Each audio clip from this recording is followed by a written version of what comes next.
If you start with a plain piece of wood, how do you go about making this into a different shape? It totally depends on what kind of tools you want to use. Anytime you take a raw product and you use tools and machinery to turn it into something useful, what you are doing is manufacturing. Manufacturing has changed over time, and we use different tools now than we used to long ago. But all of these tools can accomplish the same functions.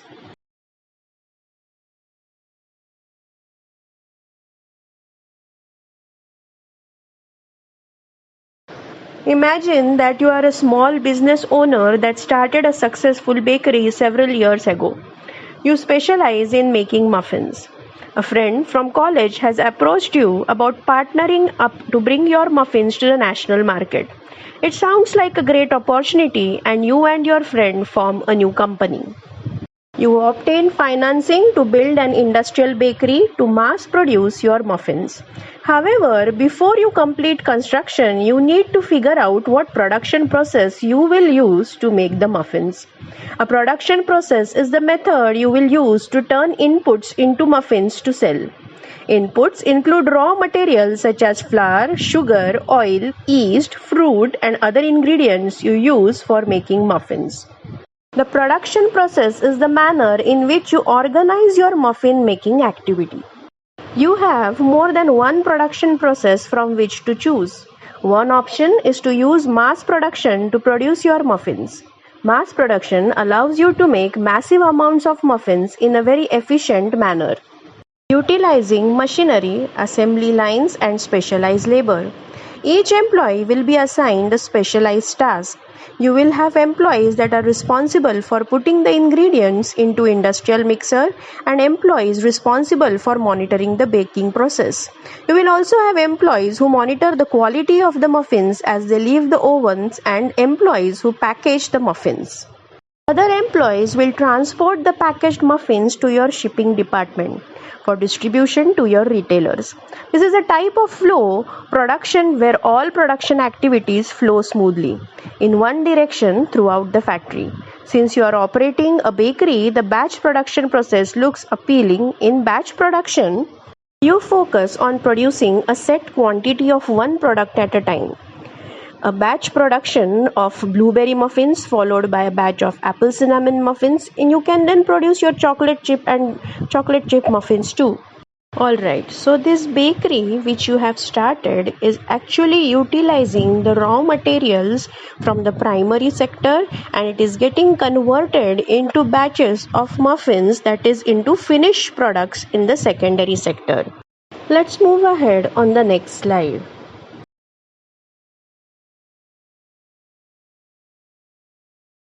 Production of goods in large quantities after processing from raw materials to more valuable products is called manufacturing. Manufacturing belongs to secondary sector in which the primary material, primary resources are processed and converted into finished goods. For example, paper is manufactured from wood, sugar from sugarcane, iron and steel from iron ore, and aluminium from bauxite. People employed in the secondary sector convert the primary material into finished goods. What is the role of the secondary sector? Secondary sector is the most important sector of an economy.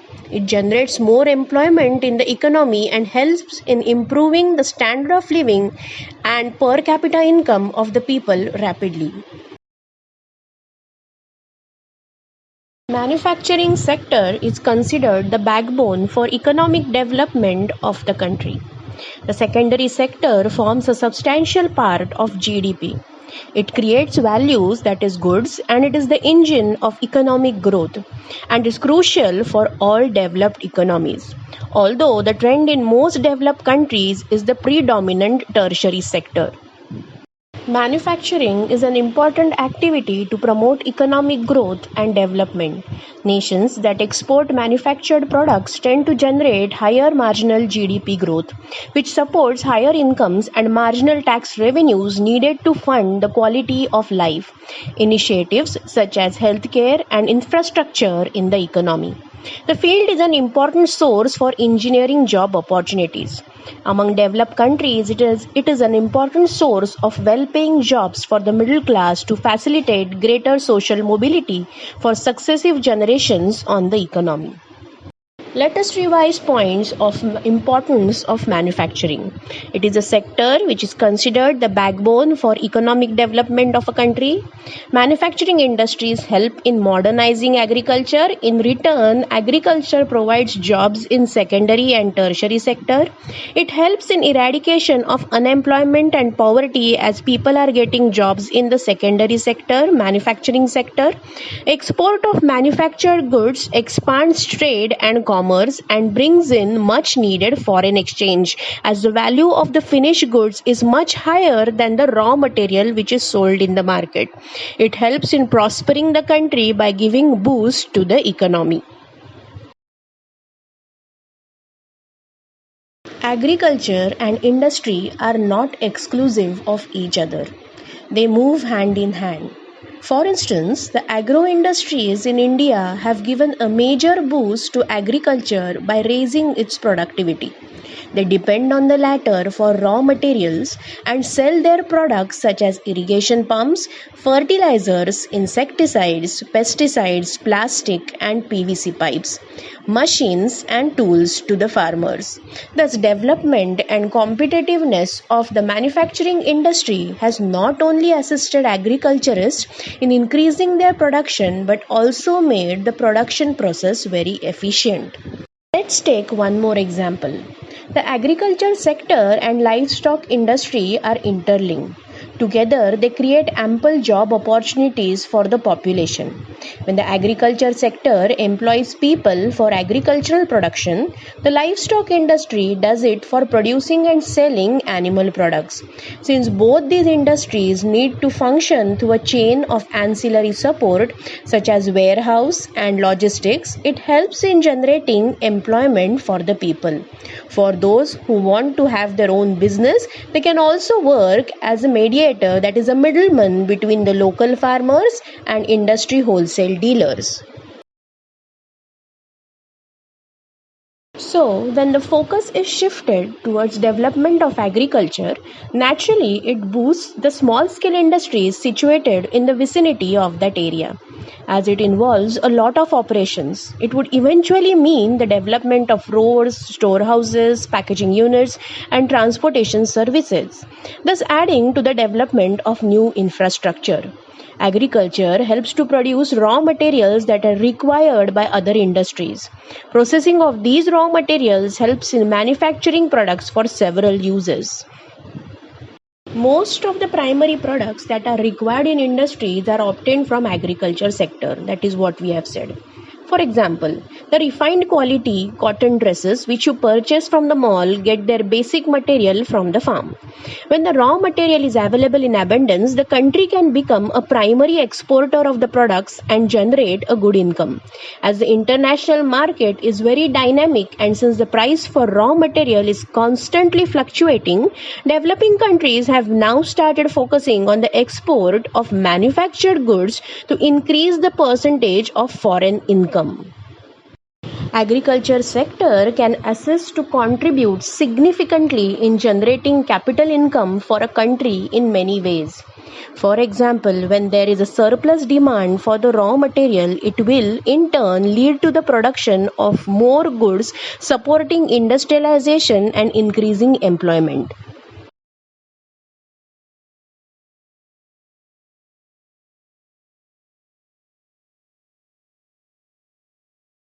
Hence, when a country focuses on making advancement in the agriculture sector, it is in turn contributing to its own economic development by starting to address the problems at the root level.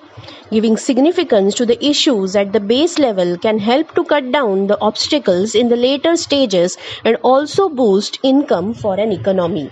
We can match this information with the current day scenario within our country. The current central government has presented an interim budget which centers around rural growth and development and focuses mainly on farmers and rural consumers.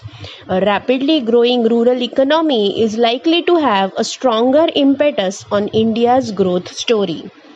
There are various schemes which have been launched by the current central government for the benefit of the farmers. Agriculture has a key role in making India $5 trillion economy. Our current government is focusing on formulating a cash crop and export-centric farming system. Production of spices has crossed 25 lakh tons and their export has increased from rupees 15,000 crores to rupees 19,000 crore in year 2020.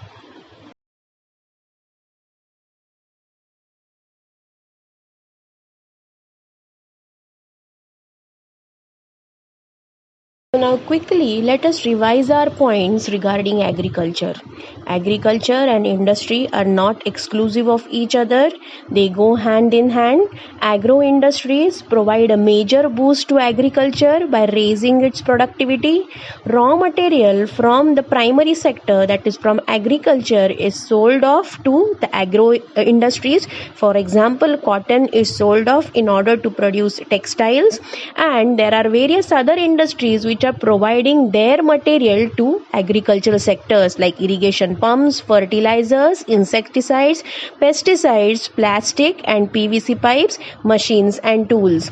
Development and competitiveness of manufacturing industry is assisting agriculturists in increasing their production and made the production process very efficient. And due to globalization, our industry needs to be more efficient and competitive. Self-sufficiency alone is not enough because we need to increase the economy of our nation, GDP of our nation. So our manufactured goods must be at par in quality with those in the international market in order to compete in the international market.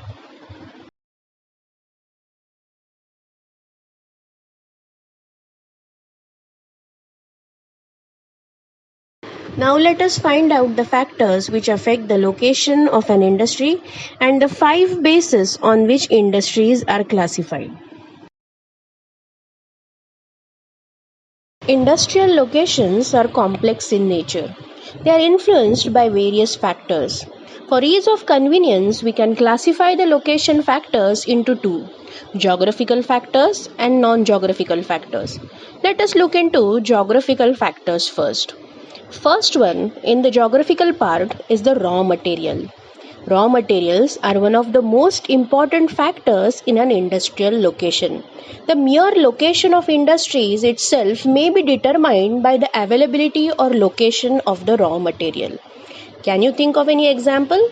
Well, if I have to give an example, I might say that the mineral based industries are located near the vicinity where the minerals are found. Or another example can be the sugarcane factory, which is present mostly near the sugarcane is produced. Next one on the list is the availability of labor or the skilled workforce is the success mantra for the growth of industries. Third one is availability of easy transportation. It always influences the location of the industry. So the junction points of waterways, roadways and railways become humming centers of industrial activity. For example, all our major industrial centers are well connected by roadways and railways. You can say Madhya Pradesh, Punjab, Haryana. You can also say Maharashtra. And coastal areas are also well connected by waterways. So if I say that the junction point of Mumbai and Chennai and Kolkata, because of the waterways, they are considered as a junction point, as easy transportation is possible from these points through waterways, roadways or railways, correct? Next on the list is the finished goods, which should reach the market at the end of the process of manufacturing. This nearness to the market is an add-on quality in the process of selecting a location for the industry. The location should be near to the market area but not in the hustle bustle area, so that is what everybody has to decide. Availability of water is another factor that influences the industrial location. Many industries are established near river, canal and lakes. Because of this reason, iron and steel industry, textile industries and chemical industries require large quantities of water for their proper functioning. The climate of the area selected for the industry is very important. Very harsh climate are not suitable for the successful industrial growth. The location that is selected for the establishment of an industry must be on a flat surface and well served by an adequate transport facilities. Let's discuss about the non-geographical factors. First one is capital investment. Capital or huge investment is needed for establishment of industry. If you don't have a capital, you cannot start an industry. Availability of loan. Government policies are another factor that influence industrial location. There are certain government policies, the central policy as well as the state policy, which keeps on changing when you go from one state to another. Remember this. The government sets certain restrictions in the allocation of land for industries in order to reduce regional disparities, to control excessive pollution, and to avoid the excessive clustering of industries in big cities. Government greatly influences the location of industry by giving tax incentives, cheap rent and other benefits to companies locating in certain areas of the country. Often these are places which the government wants to develop economically. Let us take one current day example to understand how government is trying to reduce excessive clustering of industries in big cities and also reduce the regional disparities. Niti Aayog, a policy think tank that advises the Indian government, has divided the country into 4 key geographical regions: the northeast coastal areas, Himalayan states, and desert and drought-prone areas.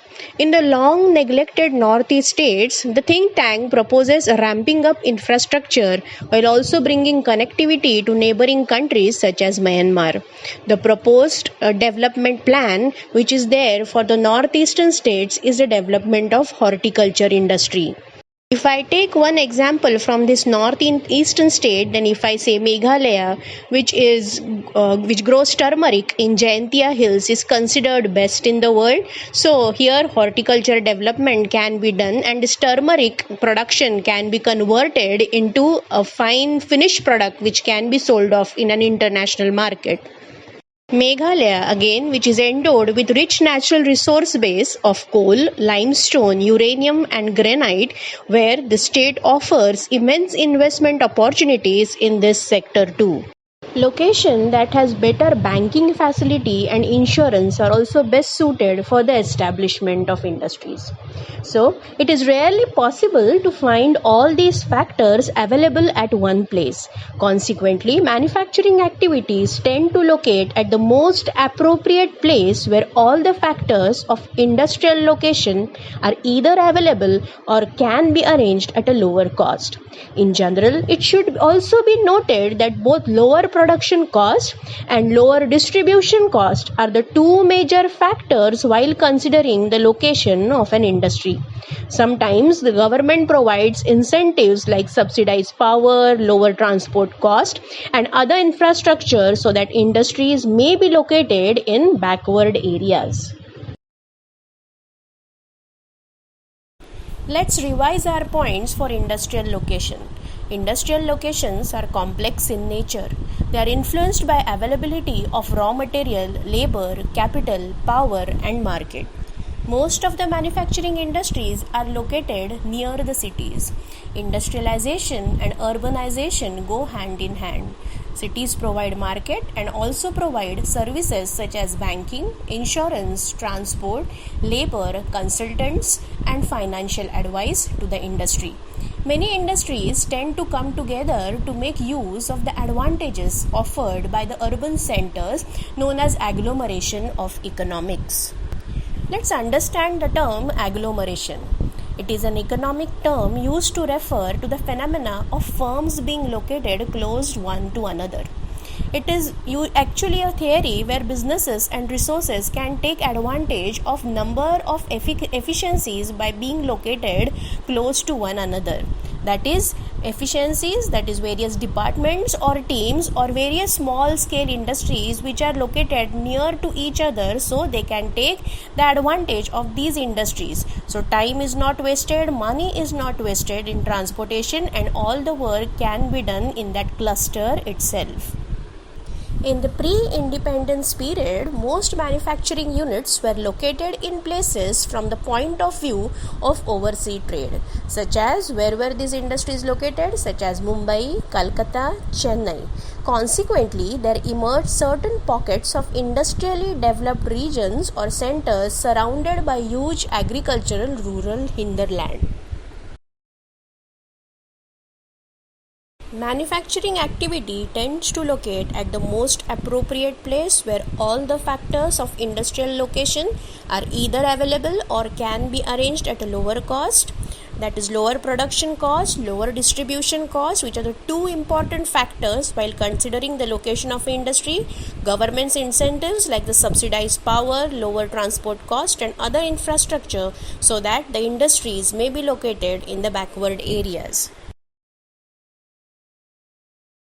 Let's take our attention to the next slide now, that is the classification of industries.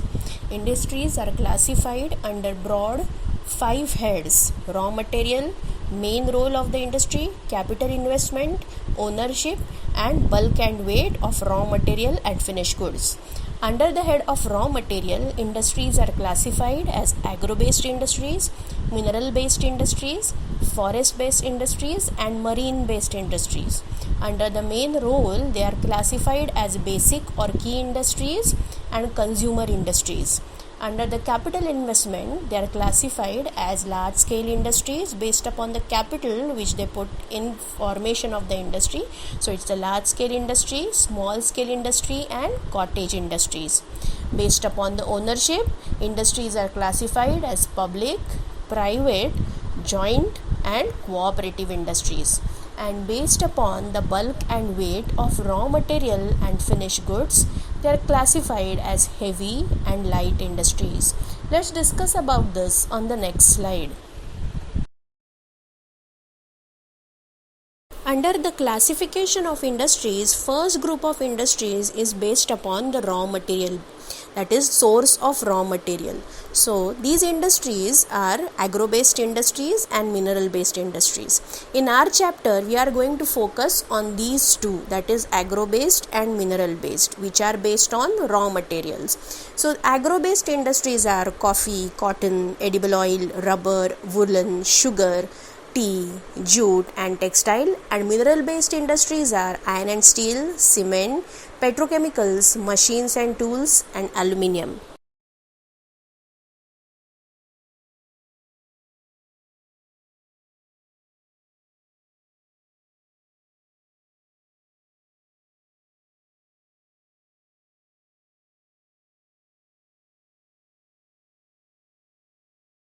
Next classification of industries is based upon the role they play. First one under this is the basic or key industries. Basic industries are the industries that supply their product as raw material to other industries to produce the goods. They are also called as key industries. These companies require huge investment, thus are mainly owned by the government. An example of basic industry is the iron and steel industry. Iron and steel industry is called a basic industry due to the following reasons. That is the key industry due to following reasons.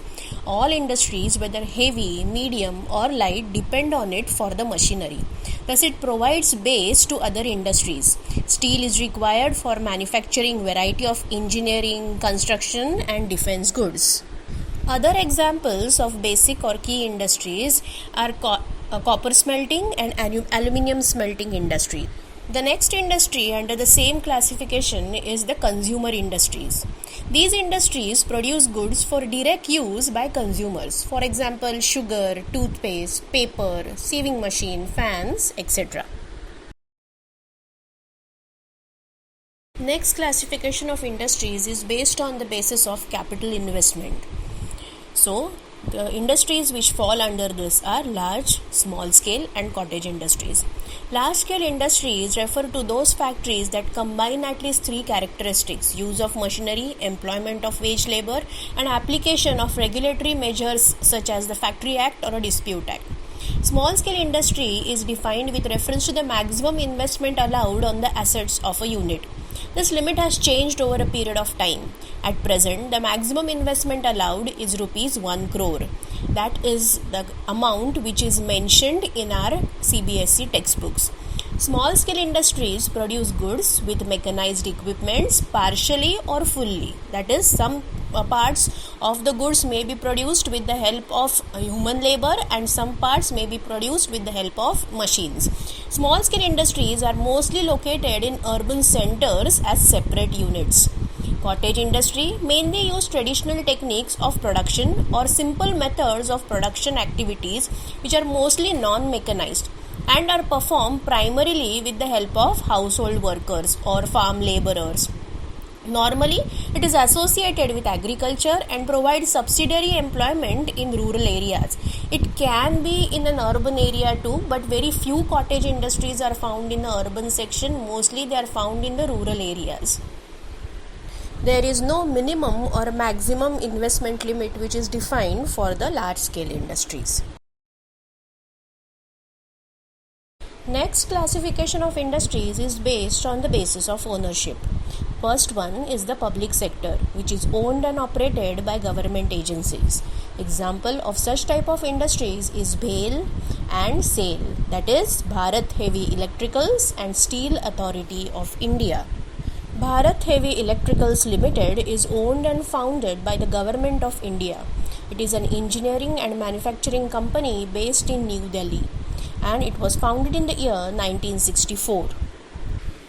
SAIL, that is the Steel Authority of India Limited, is an Indian state-owned steel making company based in New Delhi. It is a public sector undertaking owned and operated by the Government of India. Steel Authority of India Limited was incorporated on January 24, 1973. The Ministry of Steels and Mines drafted a policy statement to evolve a new model for managing industry. The policy statement was presented to the Parliament on December 2, 1972. On the basis, the concept of creating a holding company to manage inputs and outputs under one umbrella, that is under one head, was put forth. This led to the formation of Steel Authority of India Limited.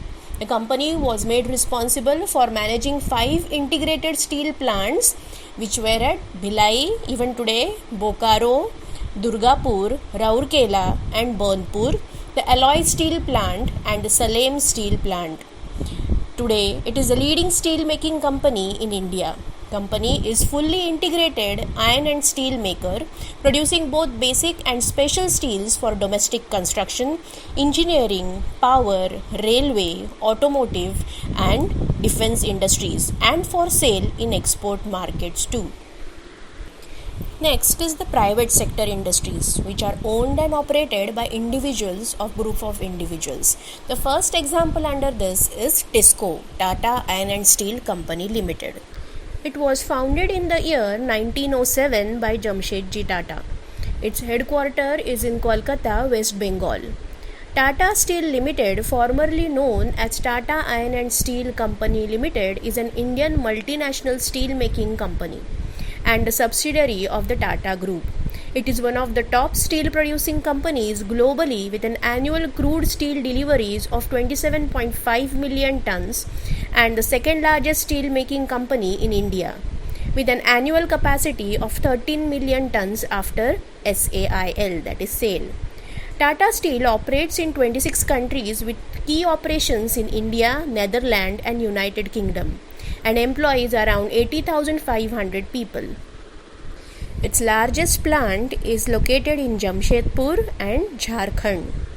Our next example in the private sector industries is the Dabur Industries. Okay, let me tell you a short story about how did Dabur Industries get its name. Dabur is an Indian company which started in the year 1884 at Calcutta by an Indian physician named Dr. S.K. Burman. He launched his mission to make healthcare products in Calcutta, and with this started the Dabur Foundation or the Dabur industry. Have you ever seen a Dabur logo? If you notice it clearly, logo contains a tree and a Dabur name. The word Dabur is a combination of two words, that is DA plus BUR. The DA was taken from doctor, that is doctor pronounced in Bengali, and BUR was taken from Dr. S.K. Burman's name, and that is how Dabur was formed. It is one of the India's largest Ayurvedic medicine and natural consumer products manufacturer. Its headquarters is at Ghaziabad. Third is the joint sector industries, which are jointly run by the state and individuals or a group of individuals. Oil India Limited (OIL) is jointly owned by public and private sector. Oil India Limited is the second largest hydrocarbon exploration and production Indian public sector company, with its operational headquarters is in Dulijan, Assam, India. Company is owned by the Ministry of Petroleum and Natural Gas. Its administrative center is in Noida. OIL is engaged in the business of exploration, development and production of crude oil and natural gas, transportation of crude oil and production of liquid petroleum gas. Company's history spans the discovery of crude oil in the far east of India at Digboi, Assam in 1889 to its present status as a fully integrated upstream petroleum company. Oil India Limited was formed by the Burma Oil Company Limited as its subsidiary in India 1887 to explore in the Assam basin at that time. There are two words which have been repeated again and again, that is private limited and public limited. Let me tell you the difference quickly. Public limited companies are those companies whose securities are traded on a stock exchange and can be bought and sold by anyone. Public companies are strictly regulated and are required by law to publish their complete and true financial position so that investors can determine the true worth of its stock. A private limited company is a type of a privately held small business entity in which owner's liability is limited to their shares, and shares are prohibited from being publicly traded. A company becomes an independent legal structure when it incorporates. Private limited companies are not permitted to offer shares to the public. They are, however, the most popular structure for a small business. Public limited companies may offer shares to the public to raise capital. Okay, now quickly let us go through the classification of industries based on the basis of ownership. As I have given many examples, so I think I should revise the point again. It is public sector owned and operated by government agencies. Second, private sector owned and operated by individual or group of individuals. And third, joint sector industries which are jointly run by the state and individual or a group of individuals. So Oil India Limited is jointly owned by the public and the private sector. Same head of classification of industries based on the basis of ownership is the cooperative sector. They are owned and operated by the producers or suppliers of raw materials. They pull in the resources and share the profit or losses proportionately. Such examples are the sugar industries in Maharashtra, the coir industry in Kerala. Here we can also give example of Amul, which is also an Indian cooperative dairy company based at Anand in the state of Gujarat. Our next classification is based on the bulk and weight of raw material and finished goods. Under this head, the industries are classified into heavy industries such as iron and steel, and light industries that use light raw materials and produce light goods such as electric goods industries. Light industries require less raw material, space, and power, less capital as compared to the heavy industries. They are less capital intensive. A light industry uses small amount of raw material to produce goods. For example, computer or a mobile phone. Light industries usually include electronic and assembly industries. So they are located in business park, industrial estate, investment park. They include sectors of the food industry too: paper making, plastic, leather, textile, and household electrical appliances all fall under the light industries.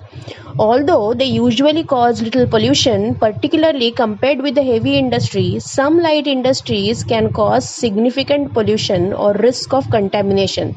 So they are also monitored regularly. Let's understand these heavy industries.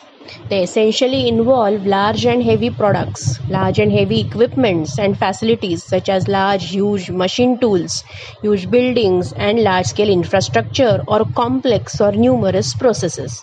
They are usually those industries that often sell their product to other industries rather than to end users or consumers. In other words, they usually make products that are used to make other products. They are capital intensive. They require lot of machinery and equipments to produce. Sometimes heavy industry is also have a special designation in the local zoning laws. So there are different special laws or restrictions which have been imposed because there are a lot of things that particular region has to do because of the presence of these industries. For example, landfill which usually takes place in account of the heavy truck traffic that will exert expensive wear and tear on the road, leading to the landfill, as these industries are situated in a specific area, in a specific zone. So time and again landfills have to be done. Okay, we'll continue with the same thing. Some of the examples of heavy industries include oil, mining, shipbuilding, steel, chemicals, machinery manufacturing, and similar industries.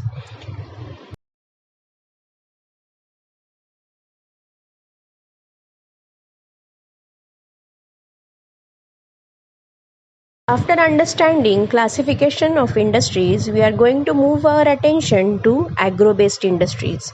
And let us find out some information given about few of the agro-based industries in our textbook.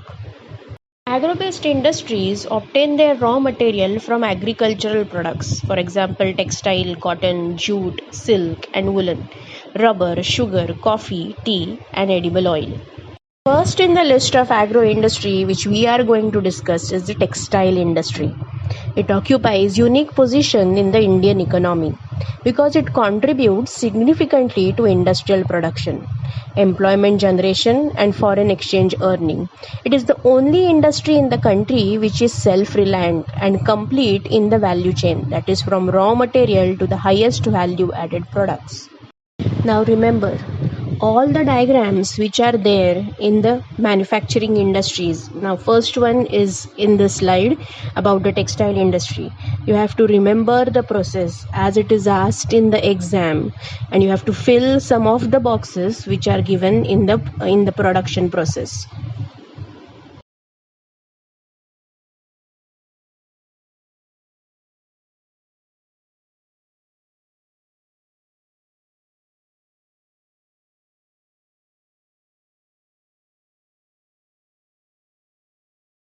Ancient India, cotton textiles were produced with hand spinning and handloom weaving techniques. After the 18th century, power looms came into use. Our traditional industries suffered a setback due to the colonial period because they could not compete with the mill-made cloth from England. In the early years, cotton textile industry was concentrated in the cotton growing belts of Maharashtra and Gujarat. Why? Because availability of raw cotton, market, labor, transport, moist climate, and accessible port facilities. Market was easily accessible, labor was cheap, transportation was easy because of the well-developed transport system, climate was absolutely suitable for growing cotton, and accessible port facilities. This all contributed towards the localization of the industries. Industries has close links with agriculture as they provide a living for farmers. Cotton ball pluckers and workers are engaged in tailoring and sewing, packing, ginning, spinning, weaving, dyeing, and designing. This industry creates demands and supports many other industries such as chemicals and dyes, packing materials, and engineering works. Now, the heading which is given in this part, that is, in the early years, cotton textile industry was concentrated in the cotton growing belt of Maharashtra and Gujarat. It itself is a question, and all the points which are mentioned below forms your 5-mark answer. So go through the points appropriately and frame your answer with the help of the keywords which are mentioned on this slide. While spinning continues to be centralized in Maharashtra, Gujarat, and Tamil Nadu, weaving is highly decentralized to provide scope for incorporating traditional skills and designs of weaving in cotton, silk, and zari embroidery. India has world-class production in spinning, but weaving supplies low quality of fabric as it cannot use much of the high-quality yarn produced in the country. Weaving is done by hand loom, power loom, and in mills. The hand-spun khadi provides large-scale employment to weavers in their homes as a cottage industry. Now, there is one question which arises and which is also given in the textbook. Why did Mahatma Gandhi lay emphasis on spinning yarn and weaving khadi? Mahatma Gandhi believed in the ideology of Swadeshi, that is to use everything that is made in India. During the colonial period, British had discouraged the Indian textile industries and promoted the British-made goods, especially the textiles. This led to the closure of several Indian handloom industries and many weavers were hard hit. Gandhiji and other leaders, in order to promote Swadeshi goods, encouraged the people to spin yarn and weave khadi. He also believed that weaving and spinning would promote small-scale industries in every home and large-scale industries. It would promote the indigenous industries too. He wanted Indians to be self-reliant. Okay, now let us move ahead on to the next slide. India exports yarn to Japan and also to USA, UK, Russia, France, Eastern European countries, Nepal, Singapore, Sri Lanka, and African countries. Why is it important for us to improve our weaving sector instead of exporting yarn in large quantities? We have large share in the world trade of cotton yarn. Our spinning mills are competitive at the global level and capable of using all the fibers we produce. The weaving, knitting and processing units cannot use much of the high quality yarn that is produced in the country. There are some large and modern factories in this segment. But most of the production is in fragmented small units, which cater to the local market. This mismatch is a major drawback for the industry. As a result, many of our spinners export cotton yarn while apparel, that is garment manufacturers, have to import fabric. Although we have made significant increase in the production of good quality long staple cotton, the need to import is still felt. Power supply is erratic and machinery needs to be upgraded in the weaving and processing sector in particular. Other problems are the low output of labor and stiff competition with synthetic fiber industry. Students, please do remember that when I'm framing certain questions in between or when I'm discussing certain questions which are there in the textbook in the lesson, there are few answers to these questions that may not be there directly in the textbook. You need to frame your own answers with the help of the points which are available in the textbook by providing examples. Every time remember, examples are mandatory for any of the geography answer. Now, the question we discussed right now can be rephrased or reframed in a different way. What will be the question which can be framed based on the same information which is provided? Okay, the question will be how weaving supplies low quality of fabric and why weaving cannot use much of the high quality yarn produced in our country. Answer remains the same for the question, as all the points what we have discussed are a part and parcel of this answer too. Move on to the next agro-based industry, and that is jute textiles. India is the largest producer of raw jute and jute goods and stands at second place as an exporter after Bangladesh. Most of the mills are located in West Bengal, mainly along the banks of the Hooghly River in a narrow belt. Let me tell you a small fact about jute production. The cultivation of jute in India is mainly confined to the eastern region of the country. The jute crop is grown in nearly 83 districts of 7 states: West Bengal, Assam, Orissa, Bihar, UP, Tripura, and Meghalaya. West Bengal alone accounts for over 50% of raw jute production. Jute is one of the important natural fiber after cotton in terms of cultivation and usage. Cultivation is dependent on the climate, season and soil. Almost 85% of world's jute cultivation is concentrated in the Ganga Delta. The suitable climate for growing jute is warm and wet climate, which is offered by the monsoon climate during the fall season, immediately followed by summer.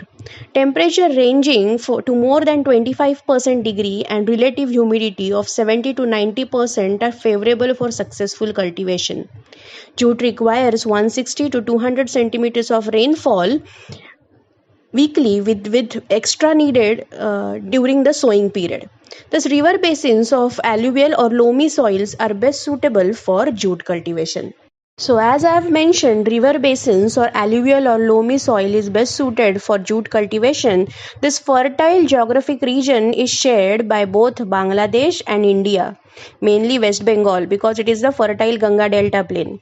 China also has a dominating place in jute cultivation on a smaller scale. There are Thailand, Myanmar, Pakistan, Nepal, and Bhutan. These are the countries which also cultivate jute. Let's understand the process of jute cultivation in our country. To grow jute, farmers scattered the seeds on cultivated soil. When the plants are about 15 to 20 centimeters tall, they are thinned out. After 4 months after planting, harvesting begins. Plants are usually harvested after they flower. Before before that they can get converted into seeds. The stalks are cut off close to the ground. These stalks are tied into bundles and soaked in water for about 20 days. Okay, so where is it done? Where are these stalks soaked in water? Usually in the riverbed.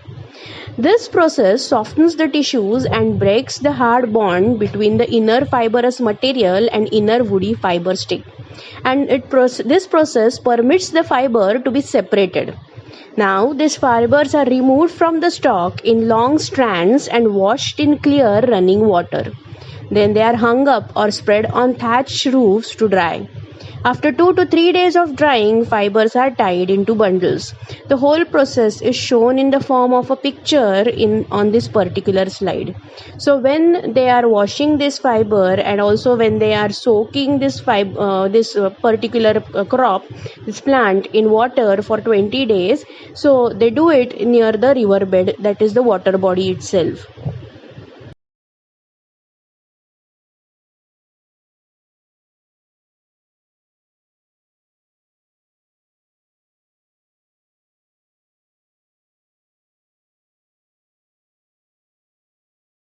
Are the factors which are responsible for jute location in Hooghly Basin.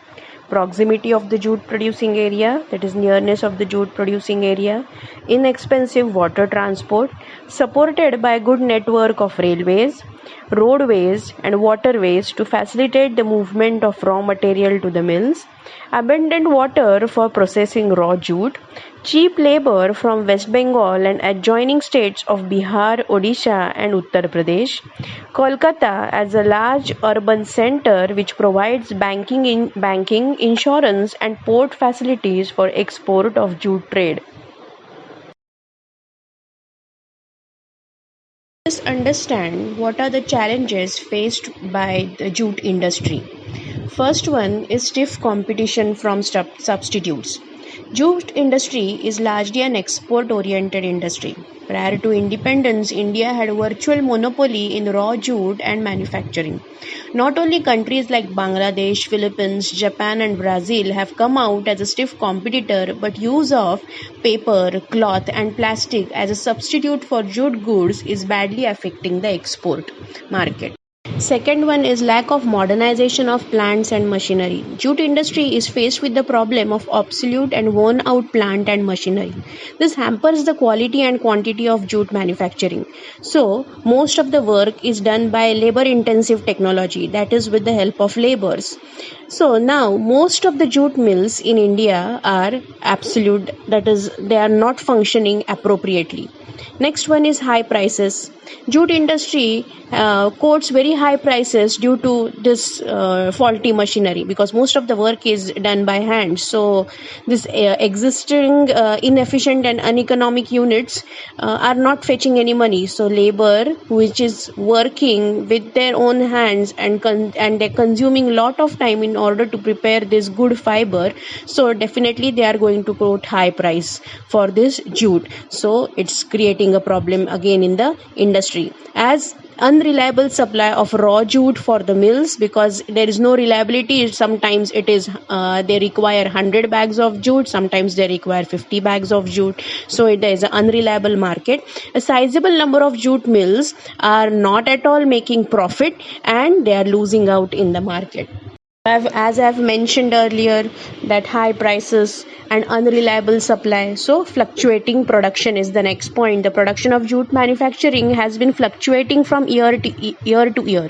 This is due to irregular and inadequate supply of raw jute, shortage of power, then slack in export demand, lack of incentives, and so it requires that for this industry, country has to take certain measures in order to improve the production and regular supply of raw jute. So now, how are we going to overcome these challenges?